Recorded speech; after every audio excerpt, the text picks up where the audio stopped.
This is Gene Delisio with a featured sports interview from WDLB and WOSQ. Ross Needham had a great athletic career at Marshfield High School in the late 1990s and early 2000s. Ross was primarily known for his wrestling achievements. He was a 4-year letter winner, 3-time All-Conference selection, and 3-time state qualifier.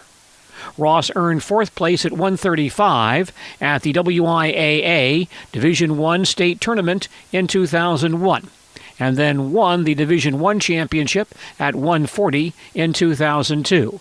He was 43-0 that season. Ross also played on Marshfield's WIAA Division I state championship football team in 2001. And was an all-state free safety that season, setting a school record with 10 pass interceptions that year.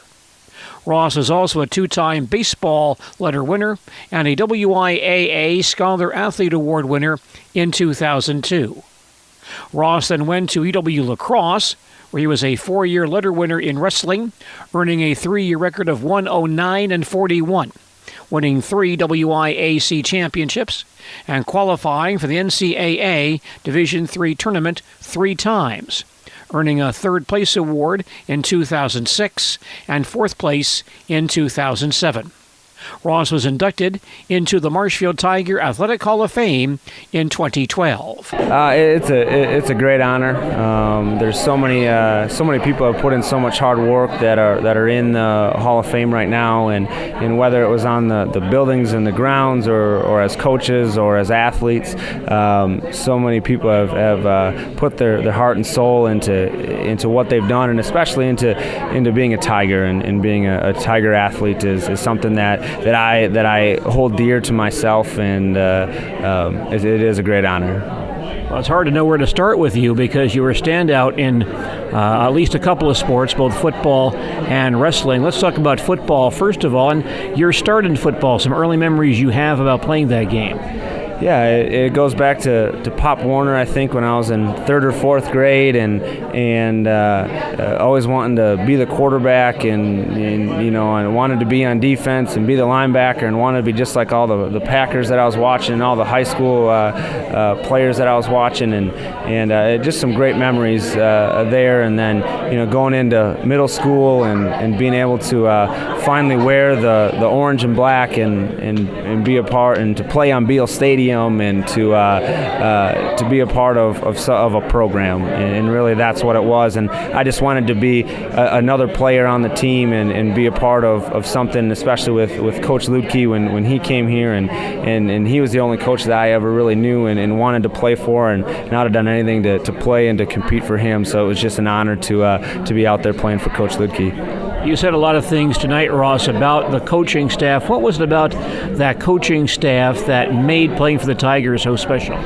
Yeah, you could tell that they were out there for us. It was not about them at all. If you listen to any press conference that Coach Ludke ever had, or any sound bites from him, it was always about his players, and any blame that needed to be taken, he took for it. And you could tell that the coaching staff, just amongst themselves, had a great camaraderie. You could tell that they were friends, that they wanted to be out there with them as friends and as coaches, but also to be there for us. And the amount of time and the preparation that they put into it, whether it was watching films or diagramming plays or practices, we just want to go out there and win, not only for ourselves, but definitely for them as well.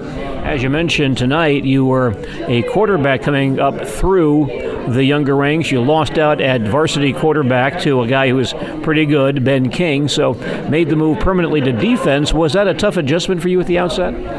Yeah, it was, and because everybody growing up, you always want to be the quarterback. And in the backyard with my dad throwing the ball around, I was always the quarterback, and something that I wanted to do. I wanted to be the leader of the team, and with talking with my coaches and family and moving over to the defense, I realized that, like Coach Gato said tonight, that I could be a quarterback over there as well, just in how I acted and how I broke down film and how I game planned for the opponent's offense. I just didn't get to have all the glory and throw the touchdown passes, but getting guys in the right place, making sure that we always knew down and distance and had the right coverage and all that kind of stuff was great. And truthfully, my mentality was probably right for the defensive side anyways, being able to get up there and hit some people and make some plays and tackle and do all that kind of stuff. I was probably meant to be on the defensive side anyways, and the coaches saw that, and I believed in what they told me, and it worked out pretty well for both of us.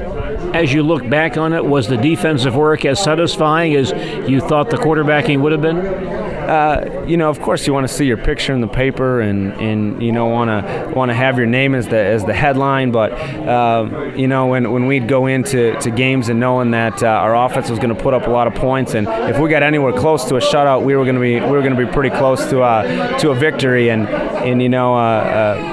for me, I never scored a touchdown. I ran one interception back, and I think there was about 4 flags on the field after I ran it back.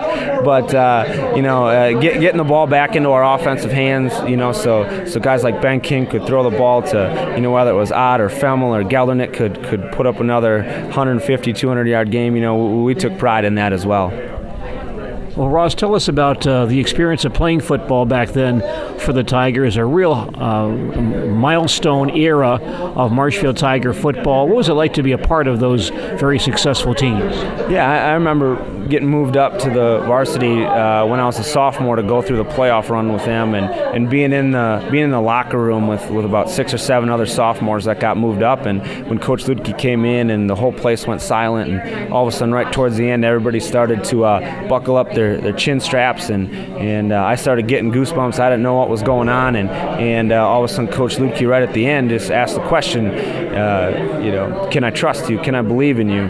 Do you believe in yourselves? And finally he asked, can I count on you? And when the whole locker room erupted with yes, and can I count on you? Yes. And then on the third, can I count on you? Yes. And everybody goes charging out of the locker room. I mean, that still gives me goosebumps. That and as a sophomore, I was running out on the field, and thank God I wasn't starting that night because I was not in the right frame of mind. But definitely, it just wanting to go out there and play for somebody like Coach Ludke and wanting to win him a gold ball. And I remember in '99 when we were on that team that went to the state championship, and in my mind, one of the best teams that's ever went through Marshfield, and going undefeated down there and lost that game. And I remember standing on the field with Coach Ludke afterwards, and went up to him as myself and Corey Gelenick and Mike Ott. We went up to Coach Ludke and said, Coach, we're going to get you back here and we're going to win this thing. And we put in the time and the effort, and 2 years later we were able to get back down there and get him that gold ball. So just love playing for the Tigers. And going to the game last night, and I haven't seen him play for a couple of years, but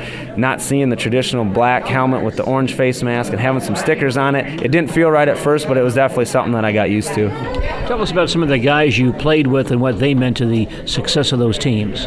Yeah, I mean, the success of any defensive back, a lot of times it goes as far as the defensive line, and playing with, guys like Brandon Zophi and Clayton O'Kelly and some of those guys that were just wreaking havoc, and the quarterback's just throwing it up so he doesn't get hit anymore, or linebackers like, Dane Cordes or, some of those guys, and then my secondary, that some guys changed some positions, but knowing that I knew where guys were going to be, we all worked hard together. We lifted hard in the summer. We watched film together with Coach Littman, and we all knew what was going on and knew where everybody was supposed to be. And then you could go back and ball hawk a little bit and have some fun back there. So, I mean, without them, it makes the job in the secondary real tough. How about the state championship season 2001 and some of the highlights that year? Yeah, going into it, as seniors, everybody says, this is our year and that kind of stuff. And I think the difference with us was I know we truly believed it, but we did the preparation in the summer with the 7-on-7s and the lifting and all the coaches and them helping us out with that. And, I guess it always goes back. And myself, I seem to dwell on losses more than anything. I will never forget the Wausau East game and losing to Mark Zalewski and those guys, and I guess that's that's a low light for me, but something that definitely sticks out. But then just going through the playoff run and beating DC Everest on their field during that playoff run, and I think I had 2 interceptions in that game, and just one of them to kind of seal it at the end. I mean, that's something you'll never ever forget, And every Friday night when those lights come on around the state of Wisconsin, you go back to those times, and it's really something that I enjoyed and will never forget. How about that state championship game that year? Yeah, I mean, it was great. I mean, just being back in Camp Randall, having a chance to win it. We liked what we saw on film.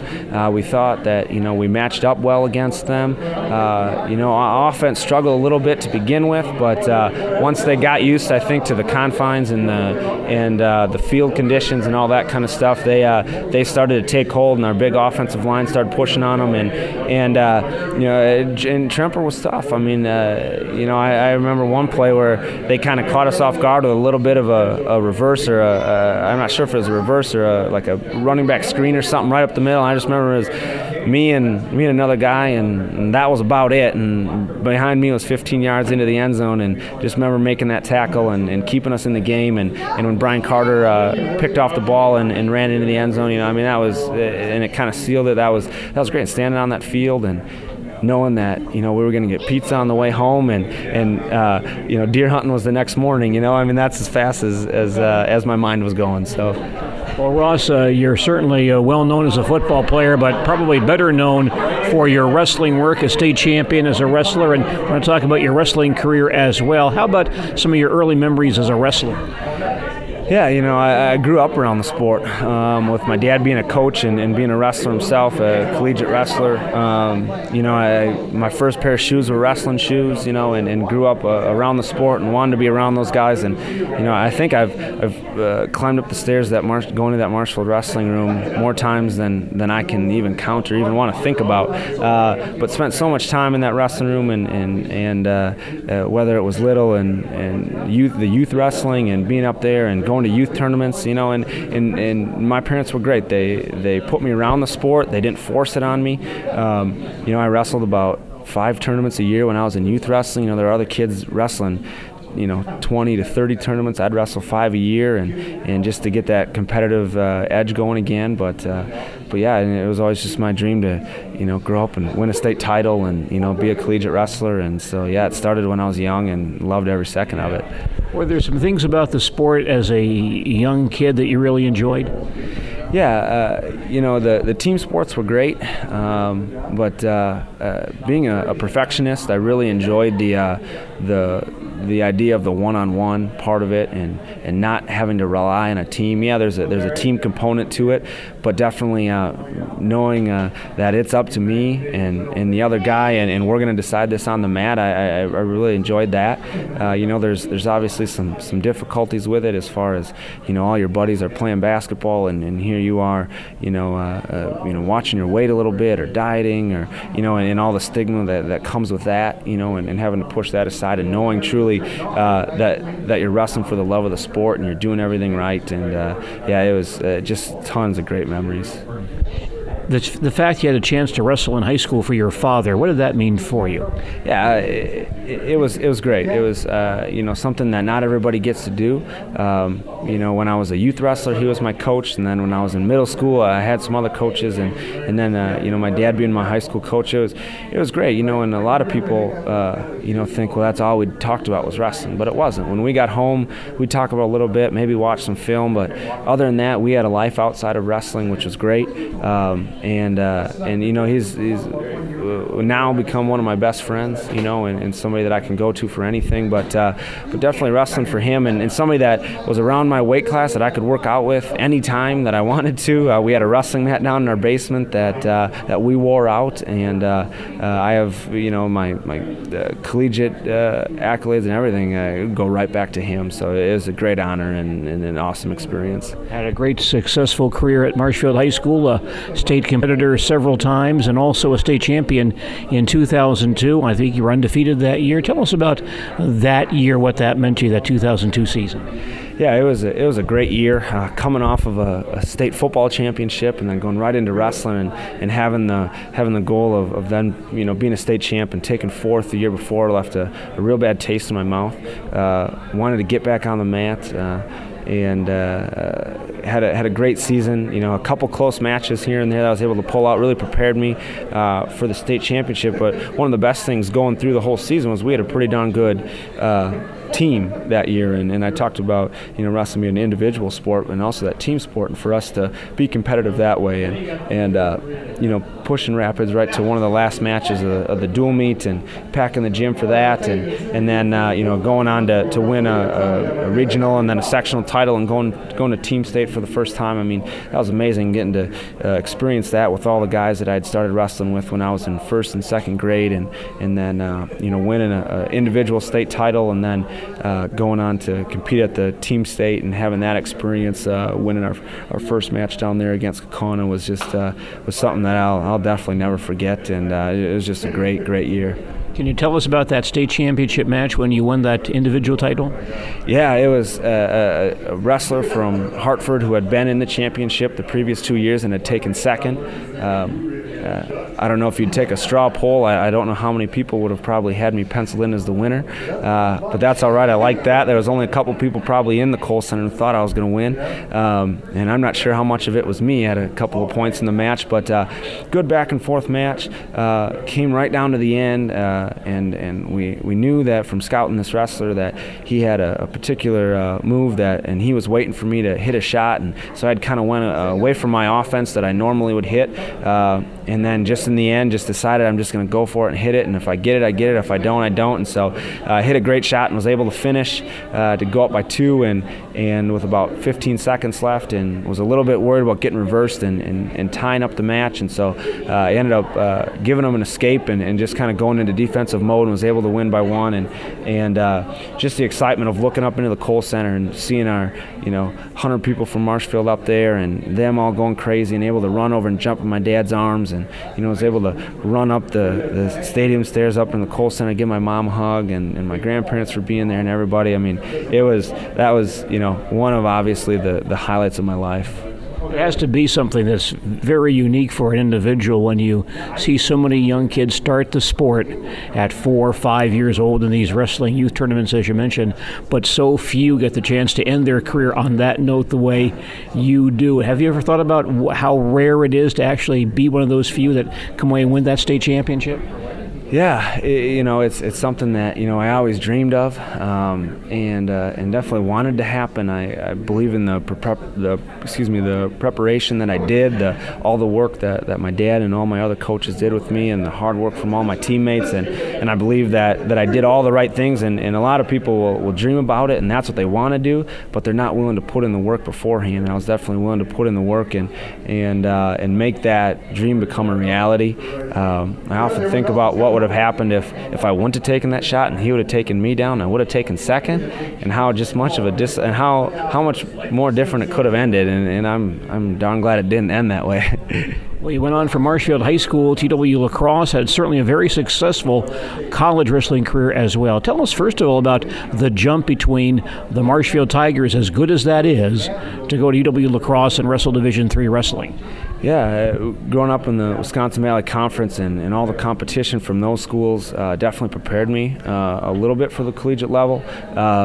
It was a really a big jump, not only physically, but and as far as the skills that you have to have there, but mentally. I was kind of used to being the big dog in the room a little bit, and being able to score a lot in practice and going into practices where I might not have scored at all during practice. And one of my first workouts, I called my dad after, and I was wrestling a returning All-American and the guy at my weight class, so I thought I'd challenge him and worked out with him for the day, and called my dad after that. I don't know if I can do this, and I never, besides from my dad, never really got my butt whooped on the mat like that before, and he just said to hang in there, keep going, it's going to get better, and he was right, and it definitely did, and it was a big jump, but something that I took on as another challenge and something that I'll never regret doing. That's for sure.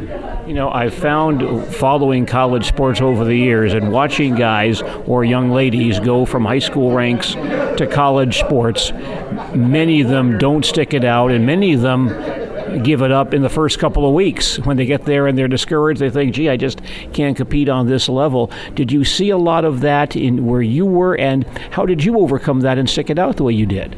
Yeah, we did see a lot of that. I think my recruiting class, we came in with about 15 or 16 athletes, and I think we ended up with 4 of us who finished out our senior year. And so, yeah, you do see a lot of that, and especially, with somebody that was, with the success that I had in winning a state championship. And a lot of high school athletes see that as the pinnacle, and there is nothing else. Once you get down to Cole Center and you win that state championship, there's nowhere to go but down. But I saw going to UW La Crosse and wrestling there as another challenge, and now I'm trying to be a national champ and going on from there, and not only winning the state of Wisconsin but winning the nation. And I was never able to do that, but I had some great teammates around me, some great coaches, great support staff that helped me to do that. But yeah, I definitely saw a lot of that, and I think once you get away from mom and dad and their encouragement, I think that hurts a little bit too. But they were always right there for me, traveling to all the meets and on the phone call, on the phone quite a bit with my dad to help me through some tough times. But definitely something as meaningful as it was to complete. The success that came along with it is kind of secondary. Well, you mentioned you did not win a national championship, but you did come mighty close, and you had a great career at UW La Crosse. Tell us about some of the highlights of your wrestling career down there. Yeah, first couple of years was kind of rough for me. I redshirted my first year when we could still do that, and was mildly successful at a couple of the open tournaments. Had a couple injuries that kind of kept me from training as much as I wanted to those first couple of years, but being able my junior year to go to nationals and to compete there, make it to I beat the number 1 seed in the quarterfinals, and so out in New Jersey, and he was from New Jersey, so that was great to kind of crush his dreams a little bit and to make mine a reality. So and ended up losing the semifinal, but coming back and taking third was great for me. And then real disappointing senior year, came in as the number 1 seed and lost in the semifinal match. Actually to the kid from New Jersey that I'd beaten the year before, so things kind of come around. But anyways, had some great success. My team finished in the top 3 in the nation our last 3 years that we were there, and also finished in the top 10 academically as well in our overall team GPA. So that was something that I was really proud of as well, and was able to be a 4-time academic All-American, so 3.5 GPA and above an 800 winning percentage. So that was something that I really wanted to be as well. What is that NCAA Division III national tournament like for people who have not been there?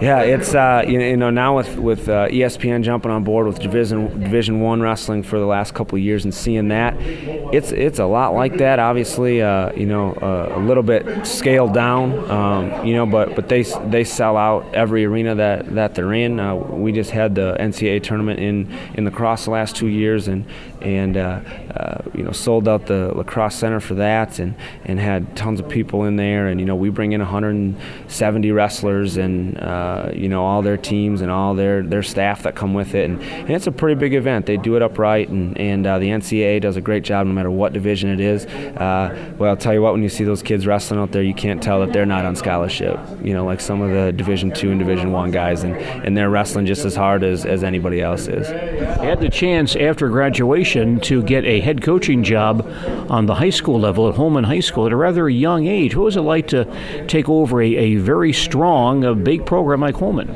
Yeah, it was definitely crazy. It was a position that opened up right as I was taking the teaching job, and I was teaching middle school math, and I had just gotten married that summer and just moved to Holman, and it was kind of a whirlwind thing. But having my dad as my coach always growing up, I knew I wanted to be a coach. I'd secretly kind of been studying him and what he did, and and was able to take over that program and keep it going, keep the success that they had. And by my third year there, we went to team state, and that was the fourth time in school history that we went back to team state. And I'm not sure if it's ironic or not, but wrestled Kaukauna our first match, the same team that we wrestled when I was wrestling for Marshfield. Didn't have the same outcome. We lost to them, but took a team down there and able to kind of take bits and pieces from my dad's program, from some of my college coaches' programs, and morph it into really what I wanted. After a couple of years, you moved on once again, now on the staff at UW La Crosse. Tell us about coaching now on the collegiate level.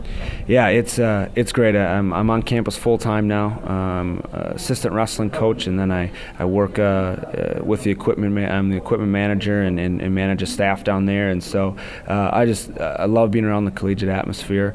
I love being around Division III athletics. They're there because for the love of the sport. They want to compete. We're not paying them to wrestle, but we're asking a lot of them, and we have real high standards. And we're taking young men and making them better men. And working with guys that are 18, 19, 20, 22 years old. Whatever they are, and working on their goals, not only on the map, but getting them a college degree, and knowing how much that's going to help them in their life outside of athletics. And seeing these guys take relationships and get married and have kids and all that kind of stuff, that's something that I really look forward to as I'm around the collegiate atmosphere a little bit longer. But yeah, something that I absolutely love. One final question, Ross. I think you did mention this briefly, but I want to get your thoughts on winning that WIAA Scholar Athlete Award as you did as a senior, what that meant to you. Yeah, there's a reason that student comes before the athlete when they say it, and it's something that my family instilled in me as far as values, and always striving for a 4.0 and wanting to do well on the athletic field or mat or whatever it is, and being able to be a part of that prestigious group and getting to meet all those other student athletes that had done so well and had so many other accolades.